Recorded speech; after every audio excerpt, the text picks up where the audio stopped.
లోకానికి అందించాడు ఈశ్వరుడు.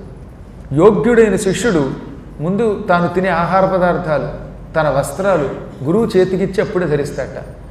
ఓ శిష్యురాలు ఉంది, తాను కట్టుకోవాలనుకున్న చీర గురువుగారికి ఒకసారి ఇలా చూపించి, గురువుగారు మీరు ముట్టుకున్నాక కట్టుకుంటాననాలట. యోగ్యుడైన శిష్యుడు, ఇదిగో గురువుగారు ఈ పంచె ఈ ప్యాంటు నేను కుట్టించుకున్నాను, మీరు ఒకసారి ముట్టుకోండి అప్పుడు ధరిస్తానడాలి. ఈ విధంగా గురువు ముట్టుకున్నాకే తాను స్వీకరించాలి. ఈ ఆహారాలు తినేటప్పుడు కూడా గురువుగారి యొక్క అనుజ్ఞ తీసుకుని స్వీకరించాలి. అప్పుడు ఏమవుతుందన్నమాట, వాడు గురువుగారిని సర్వకాల సర్వావస్థలలో లింగ రూపంలో పూజించిన ఫలితం పొందుతాడు.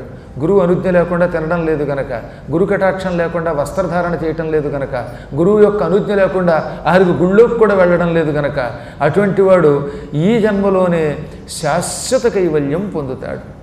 అందుకే ఈ ప్రపంచంలో అందరికంటే గొప్పవాడు గురువు. కన్న తండ్రికి ఈ గురువు అనేటటువంటి వాడికి ఒక తేడా ఉన్నది. తల్లి తండ్రి సంసారంలోకి లాక్కొస్తారు పిల్లల్ని, కానీ ఆచార్యుడు సంసారం నుంచి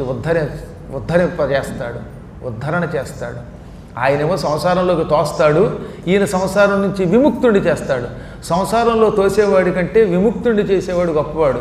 అందుకే తల్లిదండ్రుల కంటే గురువు చాలా ఉత్తముడైనటువంటి వాడు. శరీర సేవ కానీ పాదాది కేశపర్యంతం లింగాన్యంగాని యద్గురోహో, గురువుగారి పాదం మొదలుకొని ఈ జుట్టు వరకు శరీరమంతా లింగస్వరూపమేట. మళ్ళీ వినండి ఈ శ్లోకం. పాదాది కేశపర్యంతం లింగాన్యంగాని యద్గురోహో. 94వ శ్లోకం 76వ పేజీ శివపురాణం చెబుతున్నమాట. గురువుగారి పాదం మొదలుకొని తల వెంట్రుకల వరకు ప్రతి అవయవం ఒక్కొక్కటి ఒక్కొక్క లింగం. అందుకే గురువుగారి శరీరం అంతా లింగస్వరూపం. అందుకే మహాత్ములు గురువు కనబడగానే సాష్టాంగ నమస్కారం చేస్తారు. అంటే శివుడికి సాష్టాంగపడినట్టే. అజ్ఞానులు గురువుని మర్చిపోయి ముందు శివలింగారికి వెళ్ళి దండం పెట్టి తర్వాత గురువు దగ్గరికి వస్తారట. జ్ఞానులు ముందు గురు దర్శనం చేసుకుని అప్పుడు లింగ దర్శనానికి వెడతారట.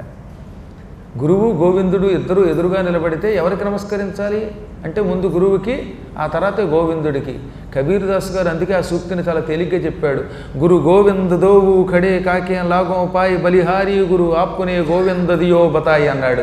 నా ఎదురుగా గురువు గోవిందుడు ఒకేసారి ప్రత్యక్షమయ్యారు. ఇద్దరిలో ఎవరికి ముందు నమస్కారం చెయ్యాలి అని నాకు ఒక క్షణకాలం మేమాంస కలిగింది. నేను క్షణంలో ఒక నిర్ణయానికి వచ్చాను. ముందు గురువుకే దండం పెట్టాను. ఎందుకంటే గురువు ఉన్నాడు కాబట్టే గోవిందుడు అనేవాడు ఉన్నాడని తెలిసింది. లేకపోతే నాకు గోవిందుడి గురించి ఎవరు చెబుతారు అన్నాడు ఆయన. అందుకే ఇక్కడ మనకి ఏం చెప్పారు 94వ శ్లోకంలో, గురువుగారి శరీరమే ఒక మహాలింగం, ప్రతి అవయవము లింగమే. అందువల్లే భక్తితో గురువుని ధనముతో కానీ సేవలతో కానీ పాదపూజతో కానీ ఏదో రకంగా పూజించాలి. మాట వరసకు కూడా గురువు మనస్సుకి బాధ కలిగే మాట మాట్లాడకూడదు. అందుకే గురువు దగ్గర ఎప్పుడు మాట్లాడేటప్పుడు అతి వినయంగా ఉండాలట. అతి వినయం ధూర్త లక్షణం. ఆ ధూర్త లక్షణం కాకుండా నిజమైన వినయంతో ఉండాలి. ఎక్కడ కటుత్వంతో పలకూడదనమాట.